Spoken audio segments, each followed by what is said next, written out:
Robert Kyagulanyi Ssentamu bwe yafuluma eggwanga lino n'ahagenda ng'akyaliwo abayita opposition figures n'abali mu gavumenti bagamba omusajja ayonoonye ebyobufuzi byonna naddala eby'opposition bye tuzimbidde emyaka n'emyaka. Yes. Bwe yafuluma eggwanga ate ne batandika omukuba nti ate ki ekimufulumizza eggwanga n'agenda n'ababuuza mwali mugamba nze mbyonoonye kati mbawadde space ne vacuum mu bitereezi. Singa Robert Kyagulanyi Ssentamu yabadde asula entebe mu State House kyali badde kitya mu Uganda. Emagere ewuwe gy'alina okubeera n'amaka ge baagazingako naye ne bw'atali mu ggwanga asigadde adominating ebyobufuzi kikulaga ki gwe balonda si afuga gwe balonda si afuga ng'ennaku z'omwezi 12 omwezi guno agenda kulayira si wiiki ejja anti ebyobufuzi birala amayanja agenda mu kulayira naye ekibuuzo ekiriwo essaawa zino mu mitwe gy'Abannayuganda nti akyasobola okulemesebwa okulayira. Bosobola okubanga abantu bakulonda bye wabasuubiza n'otandika obbagoba ku nguudo z'ekibuga ne bizinesi n'ozoonoona. Kubanga President Robert Kyagulanyi Ssentamu agamba akomawo. Kyagulanyi Ssentamu bwe yali agenze yagamba ngenze ku mirimu emitongole. N'akozesa statement yali ya luzungu n'agamba I will resurface in my country at the right time. Nja kulabikako mu ggwanga lyange mu budde obutuufu. Tolimba bantu. Kati Kyagulanyi Ssentamu Robert yamanya bano abakulu gye bajja obuyinza ne be balimbalimba abantu kati ye gye babujja abafandinga bakola ki Robert Kyagulanyi Ssentamu gyali kubanga njagala tubeere b'amazima. Ian Kyeyune yali wangudde ate najja nasiifu mu district nga Wakiso nga bw'ogiraba because Wakiso emu ku district esingamu opposition era abantu gye basinze okufuna ebizibu. No one could vote NRM mu Wakiso. Tugenda gigulawo nina okuba ku saazi ow'eggumba memba parliament wa East teboogerwako bw'asitukanaga ngenda kubanduka gwe tolina mikono. Mwami Museveni mu poliisi ya wangulu sijja kulya musayi gwa Bannayuganda. Ekyatutwala mu struggle kubeera ne Kyagulanyi kufiirira nsi yaffe. Gamba tojja kutuma muntu kuzikugirayo. Sijja kutuma muntu kuzinzigirayo. Atono byabakoma yategese kano yagenze muri kodi y'ensi yonna. Ekitusibye mu nnaku bwe butakkiriza mututiitiira mu omuntu wonna ayogera amazima bajja kutta baffe batutte naffe tufiirire ensi yaffe. Bantu batonda mbalamusizaako nze omulanzi Ssenkubuge Jafari. Bantu batonda nziza okubategeezako ku nsonga eno emikutu mingi nnyo egigguddwawo ku TikTok nga beeyita amannya gange baguddewo emikutu mingi nga bagiggulawo mu mannya gange basala bu video ne babuteekayo ne batandika abafere okubabbirako ssente. Bantu batonda sirinze ku TikTok siri ku Facebook siri ku Twitter emikutu kosobola okunsanga guli gumu gwa YouTube era onsanga wano ku Embozi mu Yugi oba nosiŋŋana ku Kasuku live. Abo bonna ababakubira nga beerimbise mu mannya gange bonna bafere. Ennamba ezange ziri mu mannya gange era ennamba ezange ez'essimu ziri mu mannya ga Ssenkubuge Jafari. Essimu yonna etaleese Jafari Ssenkubuge togisindikako ssente zo abo bafere. Ennamba y'essimu eyange eri 0783 98 88 13. Nze Geoffrey Mayanja ku Embozi mu Yugi webale kutulaba. Ndi wano ne Farouk Ali tuzze tuwayemuko ku Mbozi abadambuzeeko ennaku zino naye mwali ate nange mwendi so tuzze tubeko n'ensonga ze tutunuulira olunaku olwaleero. Farouk Ali nsanyusa okulaba ssebo. Muganda wange Mayanja nange nsanyusa okuddamu okubanga tukola fembi sobola okuweereza Bannayuganda ku bintu ebigenda mu maaso mu Uganda n'ensi okutwalizaamu balamusizzaako bonna abalaba channel eno bayita Embozi mu Yugi sebo njagala kukakasa nti abantu channel eno bagikkiririzaamu naddala ku bantu booleetako ab'ensonga n'ensonga abazinnyonnyola ate abali ku mulamwa so nkwebaza olw'ekyo Mayanja tojjaako ngala abantu bakuyinamu obwesige era abantu baŋŋamba ese bakuyinamu obwesige nkiddamu saagadde kigamba eri nga tuli mabega wa kamera nkigambye mu maaso ga kamera seba abantu bakuyinamu obwesige ne channel eno so kikuume ngeo ekintu ekyomuwendo. Yes. Balamusako bannamasaka omwana wa Farouk Ali nkyali wane ekyadonde ensonga nkyazikwasaganya. Ebitusomooza bingi kino kiri ne twagala obbategeeza ensonga tukyaziriko era twagala kuggusa eyo kozi gye twatandika. Batumirako ennaje muwanga lya musemazinga ez'enjawulo tuzze ne mayanja tubabuulire ebintu bye mwawulidde osanga bye mutaategedde. Yes. Fe tuzze tubitemeeteme twongere byanjuluza mu kifaananyi kinene. Omuntu wa wansi oli asembayo mayanja nze yandeeta wano ku channel buli kaseera. Okay. Yes, ebintu obiraba otya ennaku zino? Speed kubitambulira. Speed ya kizungirizi. Naye njagala onzikirize ntegeeze ensi eno ne bannayuganda okutwaliza wamu nti bw'abaawo gwe bayita king maker. Mayanja mulina okukkiriza nti abantu Katonda abalonda. Katonda alonda omuntu nga boolaba bagamba nti oli yazaalibwa mu kiralo ky'ente. Yes. Nga tebaali tebamusuubira. Ate najja nga waliwo bangi abamuzalawa. Ne bamuzalawa. Naye Katonda amuyimusa n'amugjeeyo mmwe gye mulaba nti tewasaana n'amuleeta. N'abayitako bonna abaali bamusinga ekitiibwa n'amaanyi. N'abayitako ne basigala mulengerako bulengezi yatuyitako. Ne basooka ne bakiika ensingo, ne bakuba emimiro, ne bamuwalana, ne batuuka abamu ne bamuvaako n'omuvaako ne bakkiriza nti omuntu yagenda. Kakati statement eno njogera ki? Fa boogera ku byobufuzi. Tukkiriza nti the new leader adominating ebyobufuzi by'eggwanga Uganda bino ng'oyagala oba toyagala. Nga wabaddewo n'abafuzi emyaka 40. The man Robert Kyagulanyi Ssentamu His Excellency njagala okkirize adominating ebyobufuzi. Eno statement njagala jogera kubanga yinza okuba tebadde mu bye tugenda okwogera. Naye njagala onzikirize njogere. Robert Kyagulanyi Ssentamu bwe yafuluma eggwanga lino n'ahagenda. Ng'akyaliwo. Abayitaba opposition figures n'abali mu gavumenti baagamba omusajja ayonoonye ebyobufuzi byonna naddala eby'opposition bye tuzimbidde emyaka n'emyaka. Yes. Yes.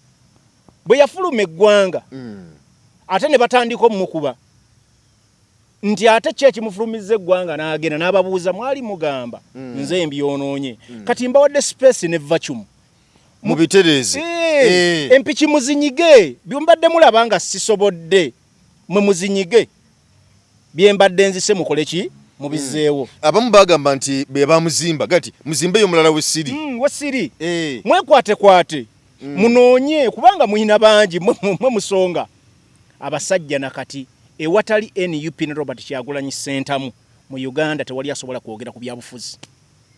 Ebyobufuzi byonna byetoolodde ku NUP ne Robert Kyagulanyi Ssentamu. Imagine singa Robert Kyagulanyi Ssentamu yabadde asula entebe mu State House kyali badde kitya mu Uganda. Emagere uwe gyalina okubeera n'amaka ge baagazingako. Naye ne bw'atali mu ggwanga asigadde adominating ebyobufuzi. Kikulaga ki? Gwe balonda si afuga. Gwe balonda si afuga nga nakoze omwezi 12. Omwezi guno agenda kulayira si wiiki ejja. Anti ebyobufuzi birala mayanja. Agenda mu kulayira. Naye ekibuuzo ekiriwo essaawa zino mu mitwe gy'Abannayuganda nti akyasobola okulemesebwa okulayira. Bosobola okubanga abantu baakulonda bye wabasuubiza n'otandika obbagoba ku nguudo z'ekibuga ne bizinesi n'ozoonoona. Kubanga President Robert Kyagulanyi Ssentamu agamba akomawo. Tetumanyi oba akomawo oba wiiki ejja oba n'akomawo amaze okulayira oba nga tannaba naye agamba akomawo. Naye ate onagamba nti ngenda kulayira. Abakkiriza mu Robert Kyagulanyi Ssentamu tebamulinaako pressure dibwakomawo. Kubanga Robert Kyagulanyi Ssentamu bwe yali agenze yagamba ngenze ku mirimu emitongole. N'akozesa statement yali ya luzungu n'agamba I will resurface in my country at the right time. Nja kulabikako mu ggwanga lyange mu budde obutuufu. Yes. Abamuwagira abamanyi mission gyaliko tebamuteeka na ku pressure sebo okomawo ddi. Kubanga emirimu gyali mukola bagiraba. Robert Kyagulanyi Ssentamu teyeekwese. Tali mu kadukulu. Tali mu nnyumba z'abantu nti atudde emirimu gye gyeyogera ensi yonna egiraba. Waliwo abagamba nti jangu olwanire wano ng'oluddeyo komawo. Bapalapase abo bapalapase bakubi ba midomo bakuuta kadingidiko omukulu ali mu buyinza ne banne abali emigaati egibabuganye mu matama. Robert Kyagulanyi Ssentamu famanye ebyobufuzi tumanyi kye bayita police. mu nsi waliwo bayita ba policy makers. The policy makers ensi eno kweyimiridde is America, European Union. Yes. N'amawanga nga Bungereza. Ge gakola policy, ge ga decidinga who the leader alina okuba mu ggwanga lino. Oba oyagala oba toyagala. Badominating ebyobufuzi politically, economically, socially n'ebirala byonna nakugambako. So if you can't know, if you don't know about the policy engeri gyetambula mu nsi eno tolimba bantu. Kati Kyagulanyi Ssentamu Robert yamanya bana abakulu gye bajja obuyinza ne be balimbalimba abantu kati ye gye babujja abafandinga bakola ki Robert Kyagulanyi Ssentamu gyali nati ali muzinyweza. Ali muzinyweza kyovola bakuba enduulu. Yes. Bagamba vaayo dde okomewo wano. Okitegedde? Vaayo okole ki? Okomewo ku butaka. Mayanja abantu ba wano bangi bakowa gavumenti eno. Osobola okiraba. Ebyobululu babubbe ebitwabimanyiira. Babaddewo wano presidential candidate Dr. Kizza Besigye yesimye emirundi ena nga Paul Ziraga akalulu akawangula. Naye abalangirira ani? Mwami Museveni. Kati awo Robert Kyagulanyi Ssentamu zonna azikutteko. Byonna bikutteko abigezesezza. Abantu basigadde bakoze eki bazinze emikono. Kubanga kyekibadde kisobola otuwa obuyinza obwamangu. Whereby nti bannayuganda bagamba ekimala kikola ki? Ekimala kimala. Ne baraizinga amalobozi gaabwe ne bavaayo ne beekalakaasa mu nkola ya constitution kubanga bawe etteeka ebawe eddembe okwekalakaasa okutaga obutali bwenkanya ne president ne bamuggyako. Constitution ekirambika ki? Ekirambika bulungi. Bulungi. Kakati bwe kiba kirebalemye Robert Kyagulanyi Ssentamu yasazeewo agende mu ba policy makers. Ba policy makers bwanajjayo kyasobodde okujjayo then tugatteka amaanyi g'abantu government ejja kugwa. Kati oleta kulimba nti Robert Kyagulanyi Ssentamu tewali government ya Africa eyimiriddewo ku lwayo. Naye abantu bakola nabo nga bo balabikanga bali mu birala. Baliwa. Mweni UP akuli abakaba parliament wano twalabye omusajjawo yali yabula gundi ono Mbazira mbayira wo mubiri. Yagenze okulabikanga yagule takaddene nnyo ali mu bya farming ali mu birala nnyo naye biri yagati struggle omusajja tumutwale. Ali mu birala nnyo ate nga n'abalala balabikanga bwe bali. Manja sagala owulirize abakuuta obudingidi bwa NRM n'abali Mwami Museveni mu ngalo. Kyebasinga okuyiga bamuyita propaganda n'okublackmailinga oba mu lulimi lwe bakozesanga ennyo olw'omu nsiko babayitanga bakubi ba siyaasa. Kakati bo ne siyaasa gwe basiiga takyamatiza wa kiboggwe.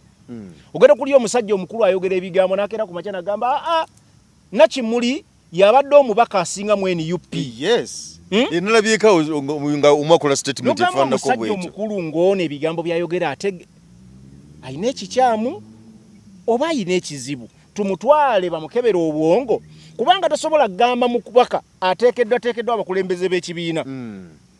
Nga abakulembeze tuyina ne leader of opposition. Tuyina abakulembeze abakulira obukiiko nga Kosase. Tuyina abakulembeze mu kibiina kya NUP okuva ku president n'abalala. N'ogamba ono junior yabadde asinga mu kibiina. Tuyina ababaka bangi ba Honorable Namboze. No doubt tosobola babuusabuusa bamuwanga Kivumbi bannambeshe. Mention but a few. Waliyo Sewungu we Masaka. Bangi tosobola bamalawo NUP ina cream. Omanyi bata the cream. Ngabo ogamba tugenda kuzannya akabamanyi. Bagamba eri balondeyo Ronaldo eno balendeyo Messi wano bajjeyo gundi okitegedde. Kakati NUP yakunganya the cream. Nefunayo n'abaana abato abakyayagala okwongerezebwako oyo gundi Nakimuli Helen we yajjira. Saagala mujjako busobozi n'amaanyi gaataddewo wabeeredde mu bukulembeze. Ne tukkiriza nti abadde ne ba seniors. Era naye baalabirako. Tosobola kubuusabuusa maanyi busobozi bwa mukyala gwe bayita Namugga. Okitegedde? Twogere kwani? Okitegedde? Waliwo omukyala abadde akulira Women's League mu gundi mu Flavia Nabagabe. Osobola okubuusabuusa capability ye. So bano bannaffe balebe kulaga nsi ebigambo ebyogera bibaswaza. Nkusiigira ekifaananyi nti va ku mudomo waba NRM Nuupu erina abakulembeze kyovola abantu bangi bagenda ku kitebe nga balwanira kaadi ya NUP nga ne NRM esindiseyo bambega nabo bafune kaadi NUP ne bakuba memuli nono wenansa ne yakaba amaziga ne gagalo mukulu kutokuva mu maaso paka ku bigere chairman wo mbamuyitani yo mwami Kaweesa Kaweesa mujukire yagamba bantu alako milioni zange rukaga yagandi ye parliament kye kiroto kye abo namwe abasindika muki mwene UP babuzebuze ne baba kuba olosajja to Moses nsereko tongamba abo musajja wani nawe sebo musajja wo yali mwene UP sebo abo babu tewali mu njagala kubuulira with facts yes tewali muntu akkiririza mu Robert Kyagulanyi Center mu nenkyuka they bayita cause ya revolution because omuntu ayingira NUP eyagiyingira yayingira lwa cause eyo cause etegeeza ki obutali bwenkanya mu ggwanga government tewadde bannayuganda service deliveries bingi byatunuye n'agamba government mu M7 either aluddeko nnyo awemu mu bannayuganda obuyinza enkola ey'okubba ebintu amataka n'ebirala so ensonga ezirimu eggumba ezinyigiriza bannayuganda omukulembeze ayingira mu NUP okusavinga bannayuganda zayingirirako kakati gwe gwolaba ng'agamba nze leero mpagira PLU leero mpagira NRM omubuuza ebyakuleeta mu NUP bivuddewo bwaba tasobola kuddamu nsonga eyo takutawanya takumalira na budde omanyo yali mall yali mbega irazze kunoonya bifo kubanga amanyi nti kadi NUP abantu gye bakola ki yeyo cha bannayuganda gye baagala gwe balonda so abo tebakumalira budde naye ensonga ekuddira bwamu gyo badde ombuuza buli mukulembeze eyalondebwa ku kadi NUP atambulira ku nkola y'ekibiina n'obukulembeze bw'ekibiina bugamba ki Robert Kyagulanyi Center mu executive yagamba abakulembeze benyigire mu bifo byonna eby'obukulembeze era batekinge part abo ababbibwaka obuwanguzi bwabwe NUP bwe yanafuna obuyinza tujja kgenda mu by elections so abakulembeze boolaba nti tomatidde ng'olaba bagire eno n'eri bajja kubaawo mu byasa byonna nga bwe twabayina mu 2021 obalaba simanya mbayirawo mu 2 n'akyuka nadde eri ng'ayogeza birimi simaba n'ab'ebitaanu n'atuuka ng'ayagala kuwamba NUP simanya bano bajime bajja bali ba NRM NUP ne bawa kadi nga mayi bakyuse waliwo mboteka mu w'entebe abo bonna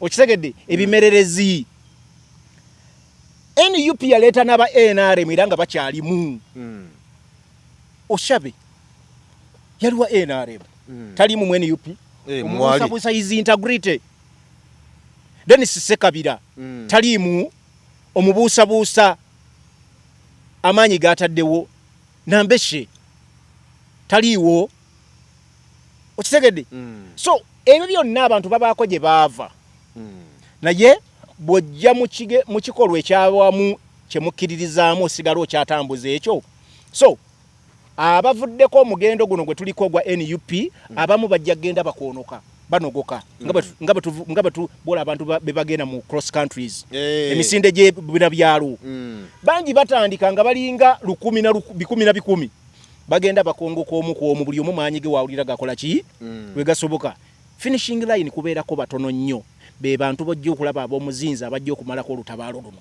si buli gwolaba n'ogamba yagize sima ekibiina kigize oyo muleka agende eyawukanye ku mugendo kegende fuke kaasa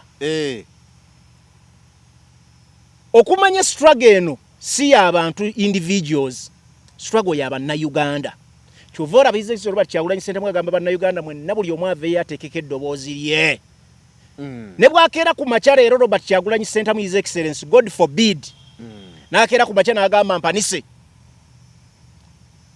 okulembera koze eno njivuddemu bannayuganda bajja kunoonya omuntu omulala gwe beesiga bamwambaze naye waatali omuntu ayinza okubuuza ekibuuzo nti President Robert Kyagulanyi Center mu waatali ng'amaloboozi matono tebakulimba okusinga kwaga agabeerawo nga wali mu Uganda Robert Kyagulanyi Center olw'okuba nti ye chosen one gwe nakugambyeko waggulu wali omulonde amazima gali nti okubeera obutabeerawo kwe kuyinamu era owuliramu akasemu wansi ne tekijjaawo kubanga ekibiina kya NUP kikyakola emirimu gyakyo ku level gyekikolebwamu kubanga okubaawo obutabaawo kwa Robert Kyagulanyi Ssentamu ng'ali mu diaspora gyali era amawulire gakyatambula rawundi zonna era zoogera ku ye kitegeeza akyali active mu politics wa Uganda in his presence mu ggwanga ne his absence mu ggwanga singa abadde tebamwogerako ng'ebifaananyi tebifuluma nga emirimu gye kubanga obukulembeze mirimo era gyaliko eri mitongole ebweru w'eggwanga ebifaananyi obiraba TV zimulipotingako amawulire gamulipotingako ag'empapula naffe abali eno mu social journalism kati ogamba otya muno takola tali active ali active naye bakola nabo bakola yalekawo omusigire acting president wajja osuubira Robert Kyagulanyi Ssentamu gye yali baddaali nga tomulabayo tayogera odawutinga amaanyi g'omukyala Lina Zedriga byakola tobiraba mutambuza jatambuzamu emirimu gye omubuusabuusa kituufu tasobola kubanga Robert Kyagulanyi Ssentamu kuba buli muntu alina amaanyi ge buli muntu alina obusobozi kyasobola okukola naye emirimu agitambuza nga bw'alina ogitambuza egy'ekibiina era NUP nga pate emirimu gyayo eri active so olita kulimba ebyo bigambo by'abalyolyomi abaagala okulaba nga NUP bagikola ki bagikakkanya naye pressure goloze lwaki NUPC eyina Mama Kyagulanyi Ssentamu si yasula mu State House entebe nena kasero ne lwaki olowooza ebyobufuzi mu ggwanga leero ekibiina ekisinga okwegerwako n'omuntu asinga okwogerako Robert Kyagulanyi Ssentamu lwaki kubanga w'amaanyi nkwataako mu ngalo kati toddamu okawuliddako kozzemu kubanga ki tewali munafu ayogerwako era buli bw'obeera ewantu ng'olaba tewali akwogerako ng'omanya toyina value so kitegeeza Robert Kyagulanyi Ssentamu is the answer to the politics of this country nsabako ku mawulire ago Sebo Odere Monitor ono yabadde wajjo ku Lwomukaaga yabadde wajjo ku Lwomukaaga bakubye omutwe ogubuuza betrayal in the city betrayal in the city gagezi ati omukulu Nyanzi Fred yali mu lukwe muganda we era mukama we mu NUP ekyo bakijja kusinziira ku luvannyuma lwa by'okwerinda okuvaayo okutegeeza nti Fred Nyanzi ye mujuliza asooka kwabo abali ku parade n'ebyali bikolebwako kuna ku parade yabeerawo bwe baali bakuliza President Robert Kyagulanyi Ssentamu akabaga k'amazaalibwa era abana bangi bakwatibwa ku misango egyo era nga mulina omwogezi omumyuka w'omwogezi aw'ekibiina ky'NUP Waiswa Mufumbiro era agimu ku misango egimuvunaanwa kakati kwebyo tujukira bulungi nnyo nti bwe bakwata Fred Nyanzi chairman bwe yavaayo nga bamutadde yategeeza nti abasajja bamukwata ne bamubuuza baani abo abali ku parade kati nange nemboogera kakati ndowooza ab'ebyokwerinda kubasinziira okugamba nti ye mujulizi waabwe kwabo abali ku parade asookerwako kati Daily Monitor ebuuza nti Fred Nyanzi yali mu Robert Kyagulanyi Ssentamu olukwe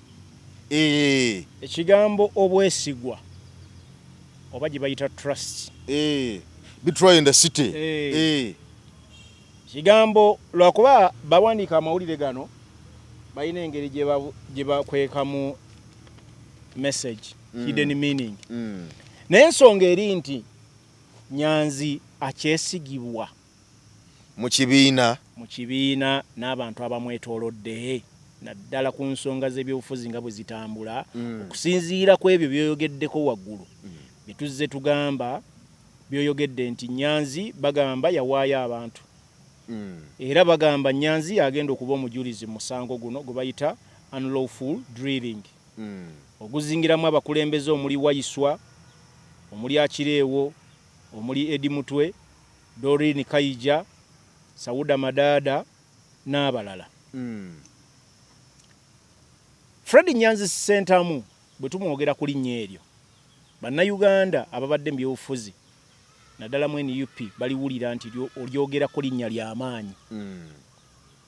Mu byobufuzi waliwo amannya agavuga n'okusinziira ku mirimu gye gakola.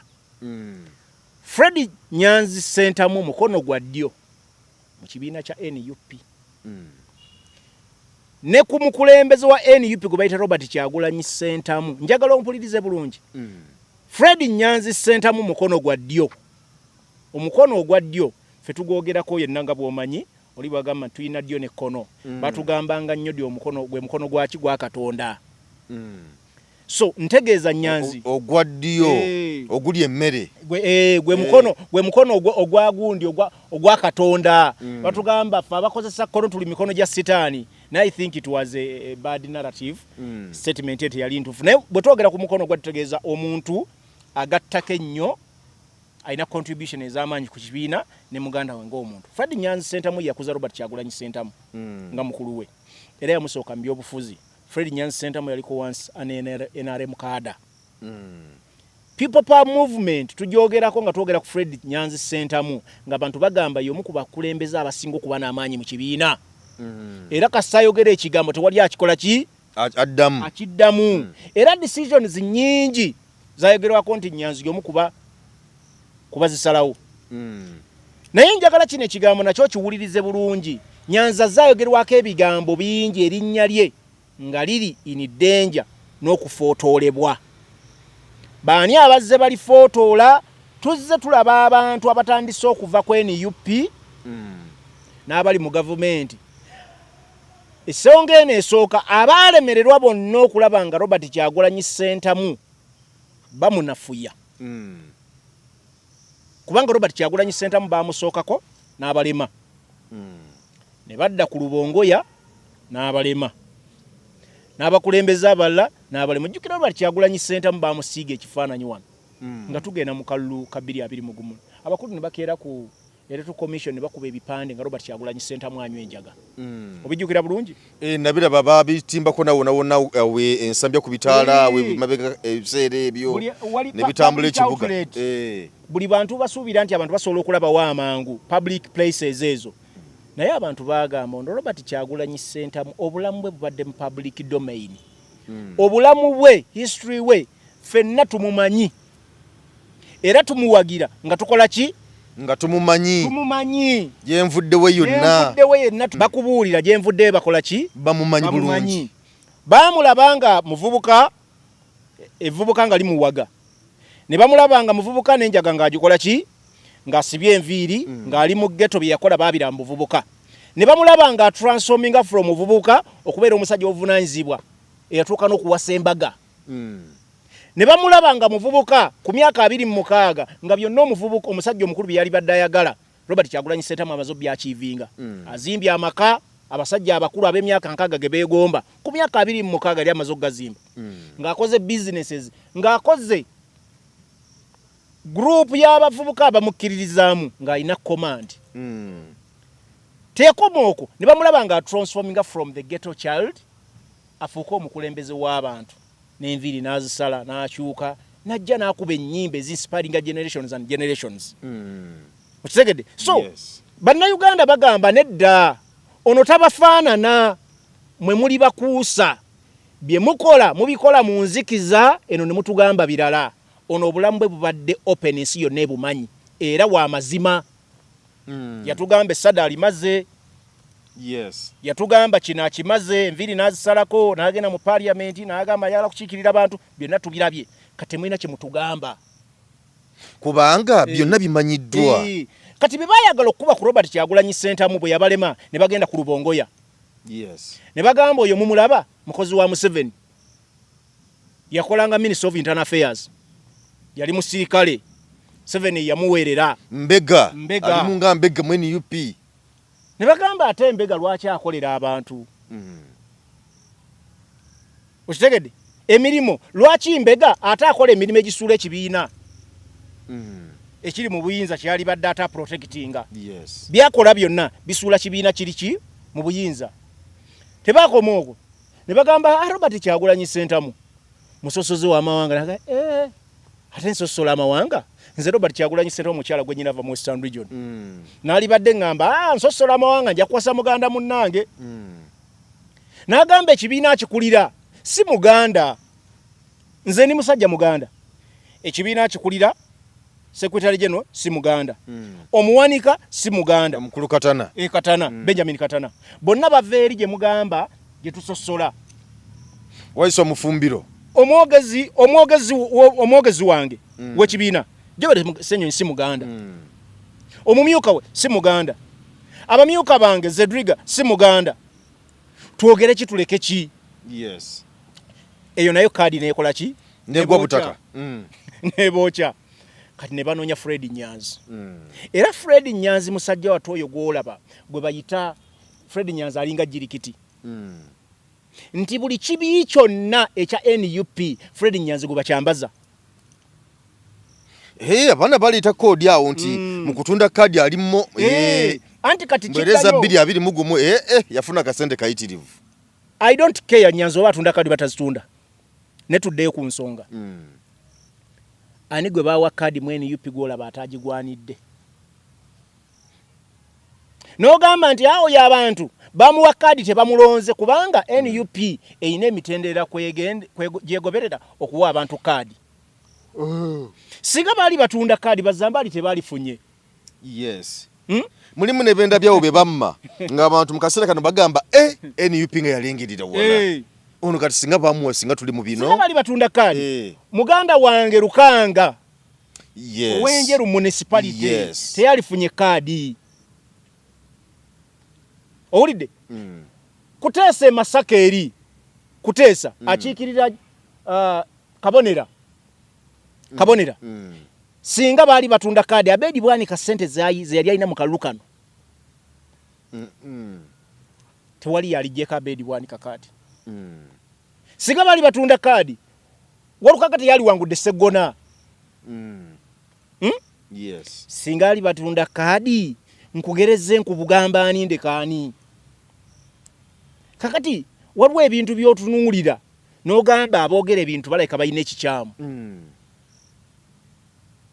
kitegedde so tetwagala kudda mu oyo saakaasi kiri nti abantu abaweereddwa kadi abantu babaagala kitegedde kiri nti bantu bakola ki babaagala era bali wiringi balonda so Fred Nyanzi nga bwe nkugambye nti mukono gwa ddyo y'omu ku baakolanga decisions mu kibiina Kyagulanyi bwe yabalema emmundu yonna ne bagitunuulizaani bagitunza Fred Nyanzi naye musajja watusaagala kumwogerako nga malayika naye ayinza okuba ayina obunafu bwe wano oba wali ng'omuntu yenna naye tekimuggyako kubanga baagala mwambaza ekifaananyi ekibi kubanga bamanyi bwe buli bakuba Fred Nyanzi babakubye Robert Kyagulanyi Ssentamu okategedde buli bwe bakuba Nyanzi bamanya nti Robert Kyagulanyi Ssentamu babakoze eki baba mukubye kakati ensonga ze zino amawulire ago golaba gasaculatinga Fred Nyanzi Ssentamu si munnamateeka nno munnange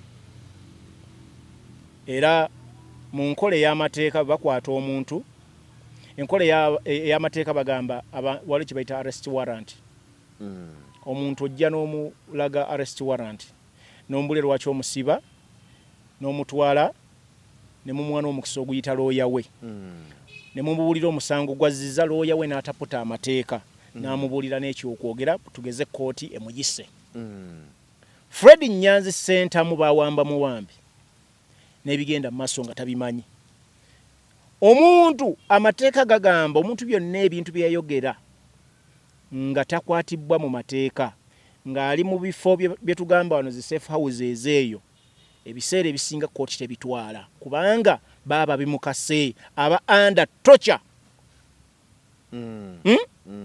anda omuntu ebigambo byayogera nga bamutadde ku mudumo gw'emmundu torture okumutiisatiisa kooti ebisazaamu bwe ziba nga kooti entuufu ezitali zino eza Uganda ezikolera mu M7 era ebyo tebabitwala nga bujulizi kyova olaba bagamba statement omuntu anagikoleranga mu ki mulujjudde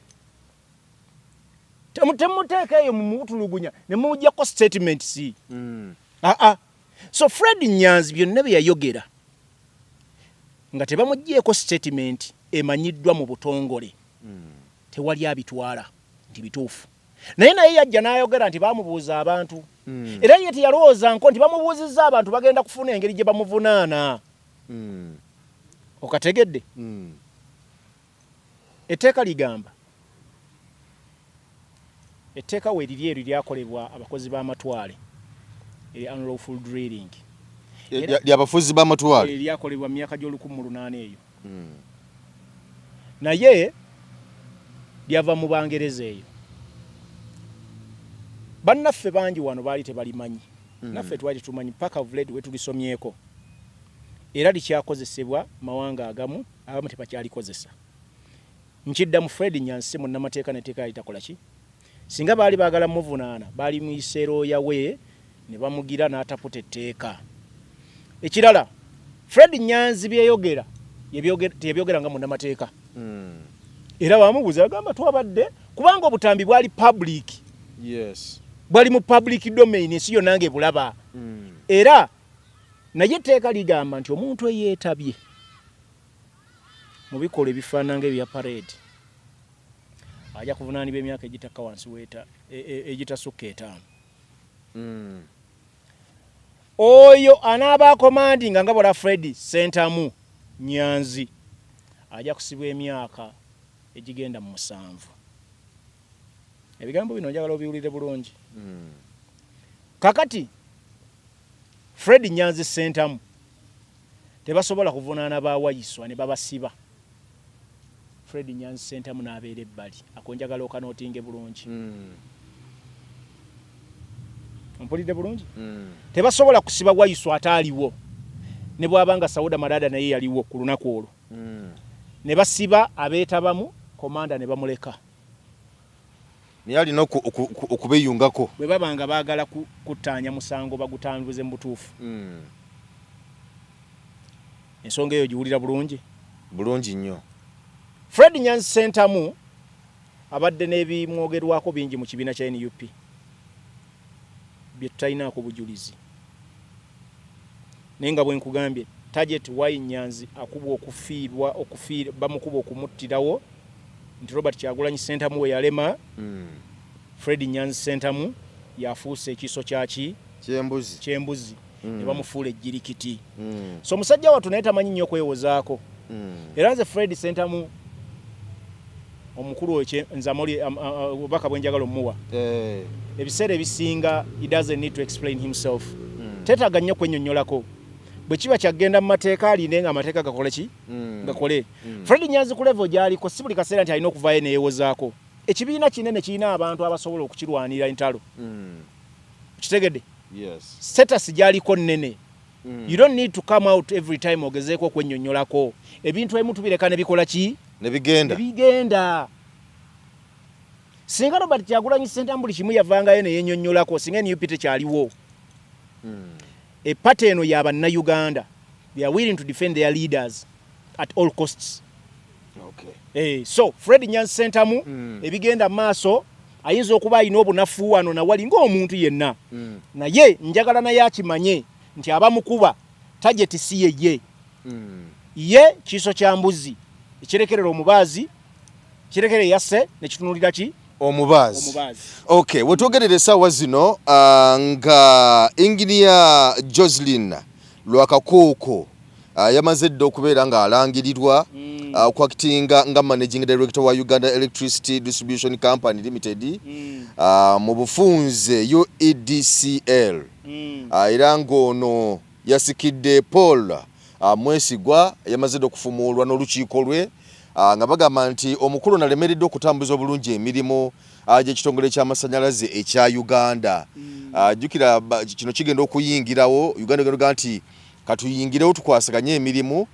baamala kujjawo umeme yali esubuka South Africa aga nti amuddeeko ebbali ffe katukikwatiremu naye ne umeme neera yagenda okujja okikwatamu ng'era gavumenti yali eremereddwa okuba ng'etambuza okutambuza obulungi ekitongole ekyo eky'amasannyalaze mu bbanga mpawe kaaga kubanga ekirala kinnagenda nnyo amasannyalaze ogalabe engeri gatambulamu gali on and off wonna wali tebitambula bulungi ate nga ffena bannayuganda tukimanyi bulungi nti nno umeme yali stabilizinze nali ndowooza nti umeme bwenaagenda bweti bano ne bayingira kubanga jjukira Uganda yasasula ssente empitirivu nga umeme egenda okutulekera ebyuma bye bali baguze n'ebirala byonna nga kitegeeza nti kwali kukyusa bukyusa abakozi bano bafulume bano bayingire ninga ebisigadde byonna byali bisigadde in control nga bibiteekeddwa okubeera era ensimbi ezo ezasasulwa empitirivu naye bannayuganda kibeewuunyisa okuba nti amasannyalaze gali on and off tebitegereka bulungi nsasala nnyo bannamukono gabeerako essaawa 2 ne gagenda ne gamala ennaku 2 tegannadda kugamba byebyo n'awalala ensonga eno ogiraba otya amasannyalaze gaffe ekisooka omukyala Joseline Lwakakooko abadde yalimu mu kampuni eno era abadde asavinga nga Chief Commercial and Operations Officer abaddemu si mupya mu kampani ekisooka UEDCL nga bw'ogambye nti yadda mu bigere bya umeme tukkiriza bannayuganda ba raisinga concern mu nsonga eno nga bagamba kitongole kikoze obulungi bwe kiti lwaki kikyusibwa era ne batakkirizigana ssente nyingi ezaali zigenda okuweebwayo ezaali ziringa penalty ne batukakasa nti tewali nnyo kyamaanyi kigenda kukyuka era nti abakozi bonna bagenda kuba retained okusigala ng'emirimu gitambula nga bwe gitambula wabula enjawulo nti kigenda kuva mu mikono private sector kidde mu mikono gya gavumenti Julia Sebo from private sector bidde mu mikono gya gavumenti naye n'ekyatuusa okubanga ebintu bino biri privatized nga biva mu gavumenti okudda mu private sector nga emirimu gikolebwa gadibenga lye ebitongole bingi ebya gavumenti ebiremereddwa okukola emirimu ng'abantu abakozesebwamu ba managing director abaani emirimu bakola jasi gadibenga lye kyova olaba amakampuni nga UTL saawa zino oganoonya ne gakwewuunyisa we gali ba competition bwolazi UBC competition gye ziriko ne companies endala ez'amawulire ogenda okulaba nga ku level kwe bakolera ya wansi naye ate nga ssente bafuna mpitirivu so ensonga eno bannayuganda be bagyogerako bwe bati naye tugeza okutuuka mu bbanga ttono nga service deliveries era ziraga nti zikkakkanye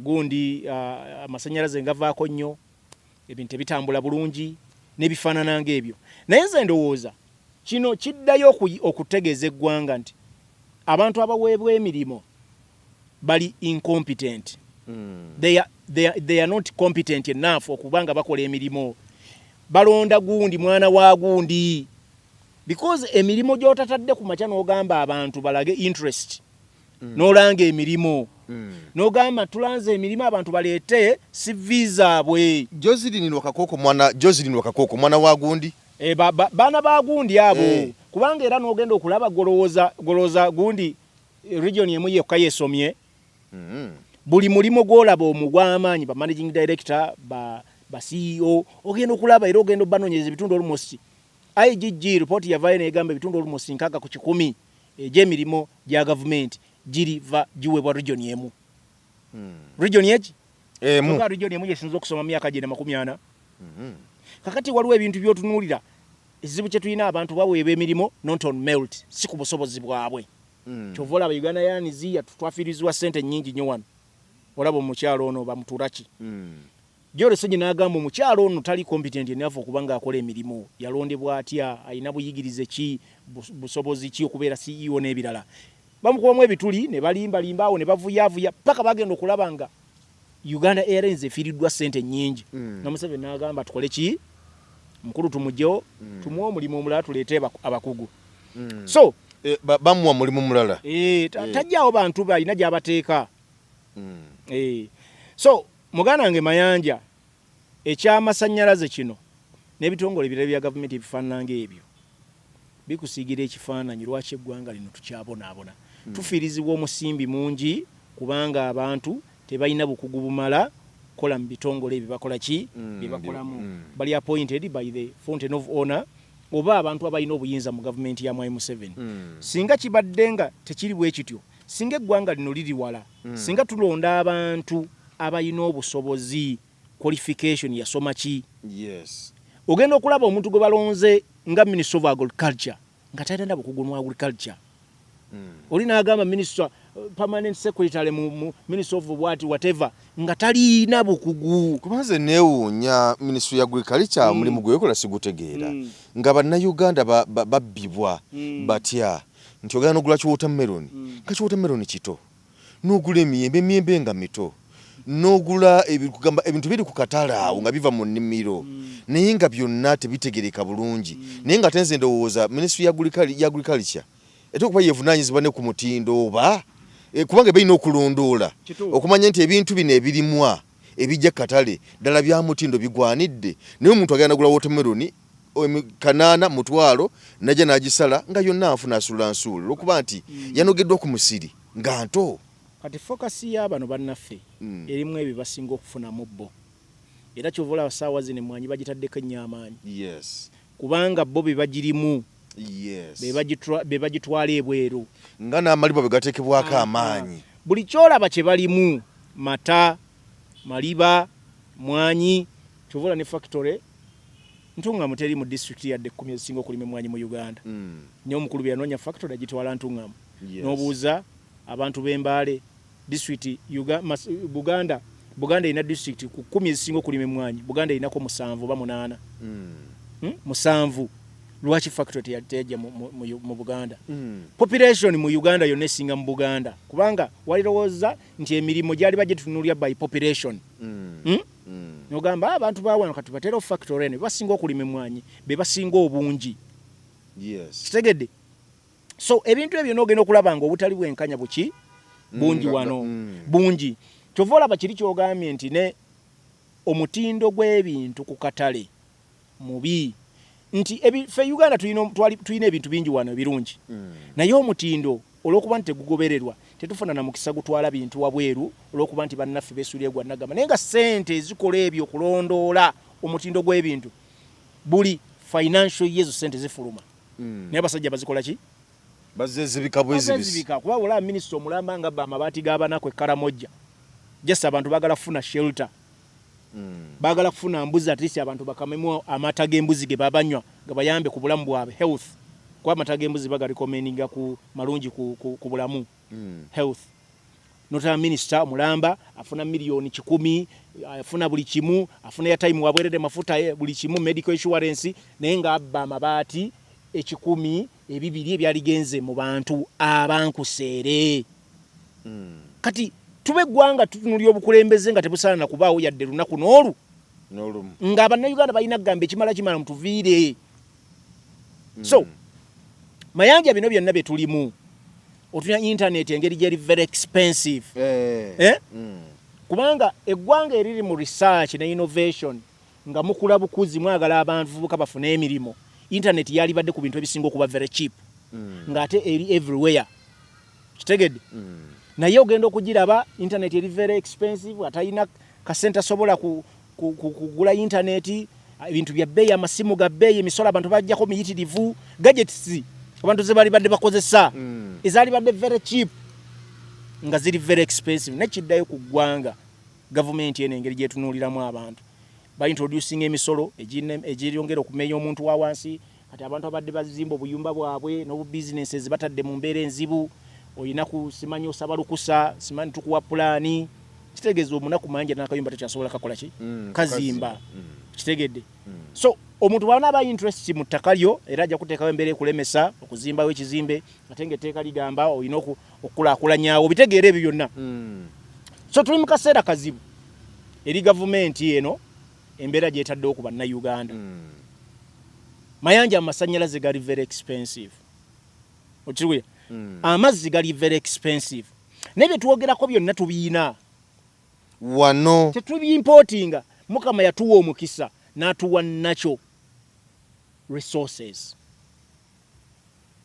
n'atuwa amazzi tegede natuwaki amazzi tuyina emigga tuyina ennyanja tuyina ki nosanga ng'amazzi ga bbeeyi nga gundi eri mu 14,000 plus kitegedde kati ebyo byonna oyagala abantu babeere balamu bayonjo ate amazzi ogaseera amasannyalaze unity 1,000 plus so ebyo byonna bikuzeeyo ku kifaananyi ekire nti nedda gavumenti yesuuliddeyo gwa nagamba ebintu byonna biteeka mu privatization bennyini babyeguza ebintu babyeguza basobole okutuseera naye nga ne service delivery nayo ki nfu so nze bwe mbiraba sibiina ssanyu lye mbifunamu kubanga tukkiriza era balonda abo bakola ki tujja basanyukirako ng'ebintu emiwendo bagissizza nga ne services nnungi ddala kubanga abantu bafiirwa business manja gwosanga ebitundu wano nga amasannyalaze gavaako olunaku lulamba naye ng'omuntu alina fridge yakutereseemu ennyama ye business yatereseemu amata kitegedde wa juice kati abantu ne bafiirwa business omunaku asembayo oli maama naaka ekyabadaaza alina capital wa mitwalo 2 amasannyalaze oluvaako obulamu ne buzikirira okategedde obulamu ne bukola ki ne bugwawo amata gafudde juice afudde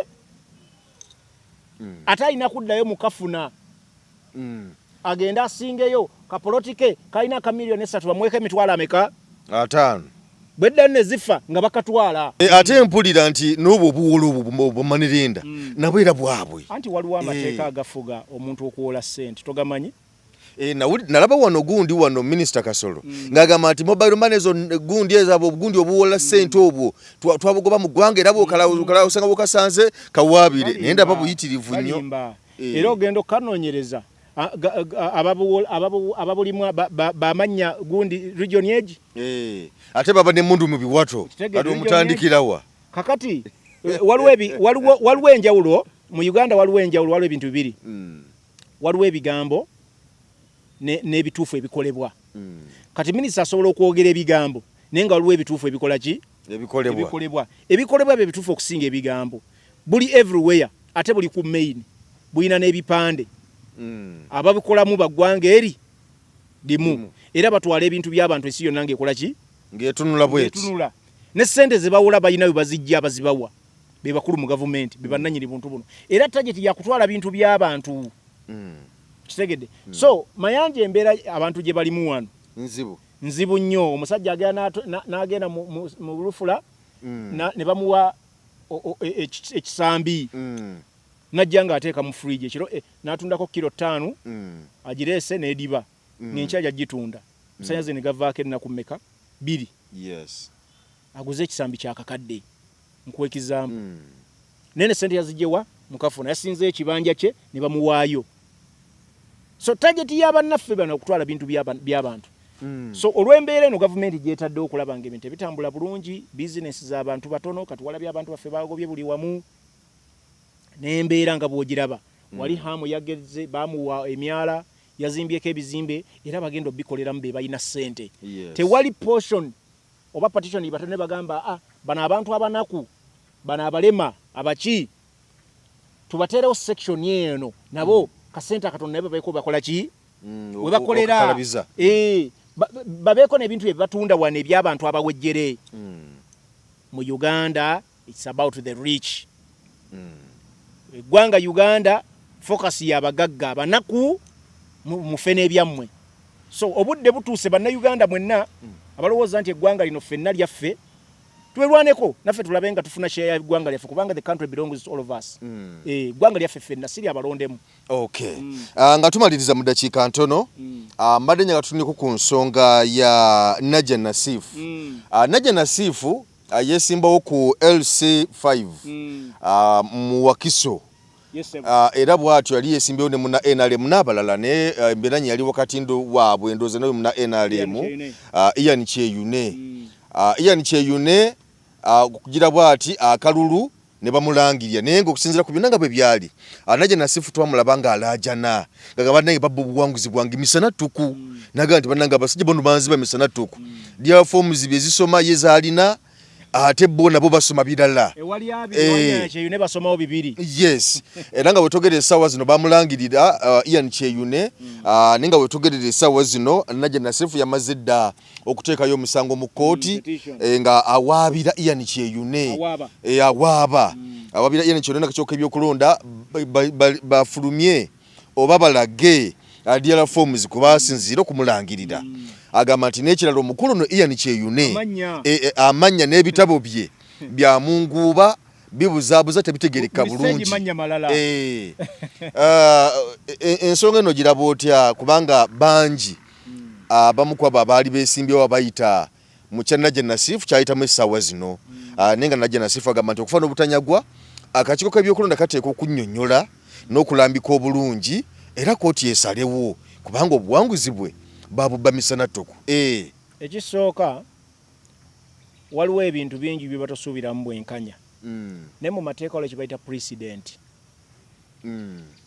n'ogamba kino eno precedent ejja kujjukirwa kino kyateekebwawo era kirabibwako nti omusango guno gwakwatibwa mu mbeera eno naye kitaddewo essuula empya abantu kwe banajjukirira nti abakulembeze mu mbeera bweti bakola ekintu ekituufu oba ekintu ekyobulyake nti buli ajja n'abaana mu masomero scholars bakisomako ebyali ewakiso kwero C5 chairman ensi yonna yabiraba era neewuunya abakulembeze mu ggwanga liro bo tebakyaswala okujjako okuswaza nalaba omukulembeze ku level ya speaker because Nadia Nassif yesimbirawo yali akyali speaker nakati we wakiso naye nga bamukulula wansi nendaba abasajja abayina ennyota ba presiding officers ng'omusajja yesimbyewo ku bwa meya agenda eyali badde ku level y'okukiikirira abantu nga bamukulula ku seminti bamuyuzizza empale ne batuuka n'omusibira somewhere ne bamusiba emiguwa.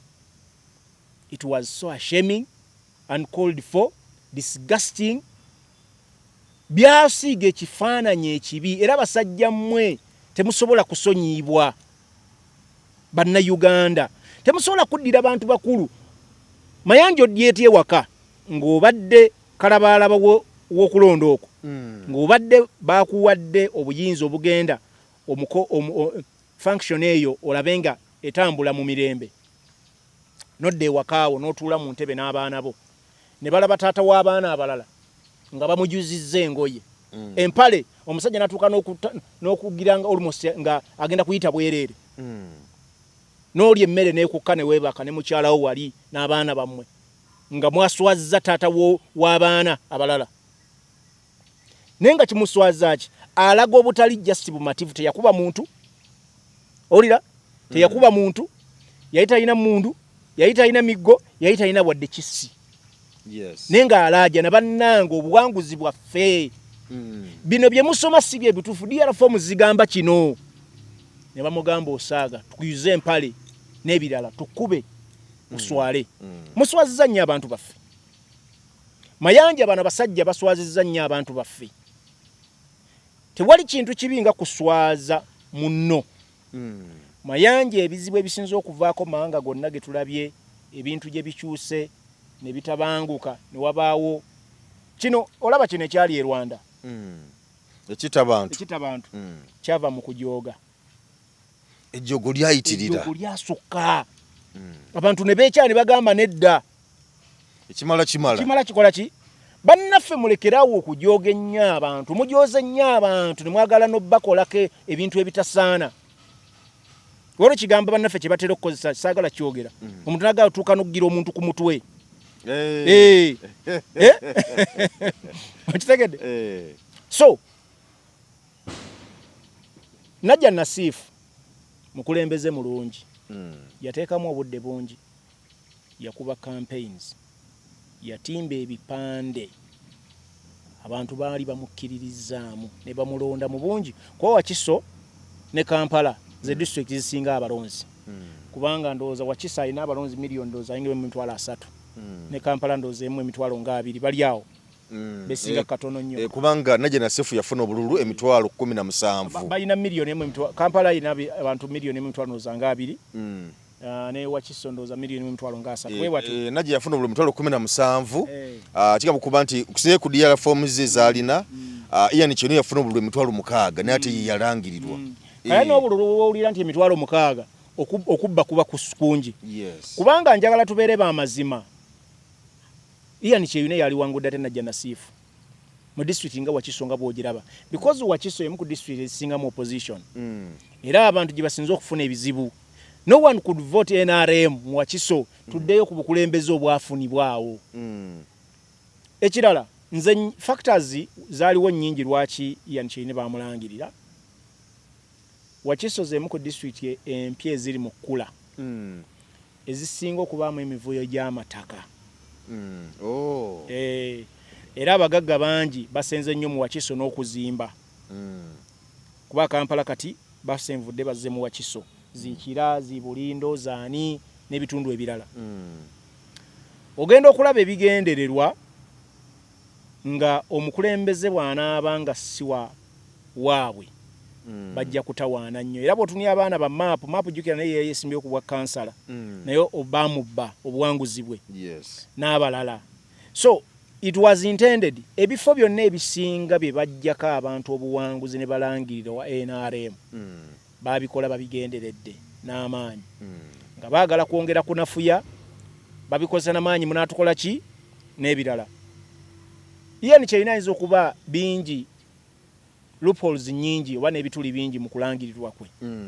Naye simanyi oba najja nasiifu anaafuna obwenkanya nga bwe tulabye abantu bangi abanyagiwako obuwanguzi omuli omukyala Namugga, omuli Lutamaguzi, omuli chairman Nyanzi wano. Wane Makindye twali tulina meya gwe tuleeta Lusagala Bosco. Omusajja bakeera ku makya ne bagamba nti Lusagala n'abantu abaali bamu seconding okuba meya. Emikono tejawira. Emikono gyali mifuti anke. Naye nga ataamuwangula ne mu bantu tamanyikiddwa. Okitegedde? So tulabye ebintu bingi ebyewuunyisa mu kalulu kano ke tumaze. Ne tusigala okubinyenyeza mutwe nga mbuzi. So ebyanajja nasiifu tujja kusigala tubitunulira closely. Twongere obitunulira naye nze kubanga ye dia form zazirina zonna ne Electoral Commission ye terina byagattira ku bya Ian Kyeyune. Kati mu buzibu buli awo empapula ze zitankanibwa okusoma kwa Ian Kyeyune n'ebirala. Nasifa akyabuuza Electoral Commission Wakiso okulaga DR form ko balangirira. Byabakama paka leero ku official website ya Electoral Commission tateekanga results za president. Chukanga Mike Museveni agenda kulayira. Tumubuuza yazijjawa. Bonna bye baasoma. Otegedde byonna bye baasoma. Otegedde bwe tubanga tuuse tugenda kulonda abantu bagenda kusoyalinga in. Naye nga tolina na bujulizi bye walangirira biri ludda wa. Kitegedde kyongera okulaga ebituli ebiri mu institutions zaffe n'abazikulembera n'ebigendererwa ebitagatta. So tubatumirako nnyo Farouk Ali gemanya tubagala nnyo mwongero tulaba information ono mu sharing etuke buli munna Uganda. Era buli munna Uganda tumusaba nti buli muntu akole contribution ku lwa cause eno. Eggwanga lyaffe ffenna. Buli muntu akole kyasobola okulaba nga eggwanga likyuka ku lw'obulungi bwaffe ffenna. Abantu muleme kwesulira gwa nagamba ogambe nze tebinkwatako. Tubagamba ebikyamu ebikolebwa ku bannayuganda lulinga luyiira.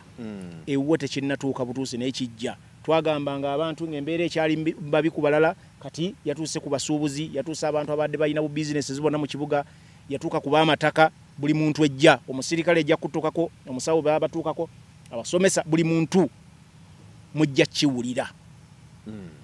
So buli asobola okubaako kyakola okulaba ng'eggwanga lino likyuka mu mirembe kikole ku lwa Uganda n'ensi yange. Amina.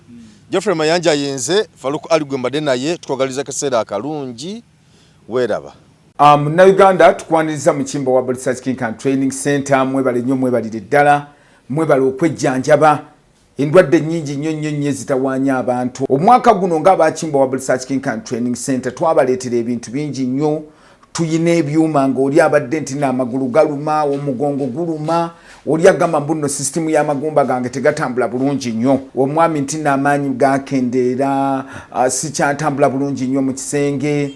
enseke zange zazibikira nfuyisa mulimu kabayina obuzibu bwa prostate ennaku zino abasinga obungi mulimu kabayina sukali olinabeera ne sukali type 1 oba olusi type 2 mulimu ko sukali ya controlling bwamangu tulina sabbuuni ono wabeeru mulungi ddala era wa tamalik momwe nabayinako kenkovu abantu bobeera nga mweru kigenderere nnyo bobeera nga oli mweru osobola okubeera nti nokosiza kano bobeera nga oli muddugavu osobola okukozesa oyiro wa foono nabeera nga akuyambye tulina ekyogo ky'emikisa ekyo kisobola kuvaawo nga sikyogeddeeko abantu abatawanyizibwa nti no siweebwa siganja abagadde family planning ey'ekiganda abayina pressure abayina sukaali naye ekyogo ky'emikisa gwe wenna nti siweebwa obulamu bwange bwonna bubadde mu bbato ngenza okusaba emirimu ngezizaako okwagala okugenda ebweru byonna byagaana jangu otutuukirire ng'abakimbo wa Research King and Training Center wetuli ewakaliga tuli wano Mengo opposite Lubiri SS bw'ova ku Lubiri SS obanga serengeta ku katono awo boyisa kusoti TV ejja kubanga otulaba Munnayuganda w'otudde toyugana sooka enkunyumiza omulanzi Jafari Senkubuga asangibwa ku lusozi Lusaali mu Kyaggwe azze okukukolera ku mbeera embi ekulemeddeko ebintu byo byete bulungi ng'erigenda eddamba omulanzi Jafari Senkubuge omukama Katonda gwe yattululako amaanyi ag'ekisalaziba nga gwalina ebirooto eby'omuddiringanwa by'otategeera va mu kwesumagga dduka za wakayiba ku lusozi Lusaali mu Kyaggwe omulanzi Jafari akunyonyola akawonvu n'akagga ate ng'okukukebera kwa bwereere kubanga naye ekirabo omukama teyakimusabaako yadde ennusu naawe alina ebizibu nga biva ku majinni emizimu embeera embi eya buli ngeri mutwalire omugugu gwakutikkule gwe weefunira oluserese tokkalire obubaka buno nga bukukutteko kwatalidda mukono wa ntono oviremu ku siteegi y'e Nakisunga aba bodaboda bakutuuse nga gwava e Kampala ne bookwata eryato ku mwalo eggaba ne likugobya ekisinsa oba ebule n'obuuza aba bodaboda ojja kuba butoola n'omulanzi Jafari oyinza n'okusooka okumanya ebikukwatako nga tonnagendayo ku bwereere ng'oweereza ekirooto kyo ku nnamba gy'olaba oyinza n'okukuba ku ssimu eno endala awo omulanzi Jafari Senkubuge ye n'oba ng'omukwasizza kibyago kuserengeta mu Kulubagga.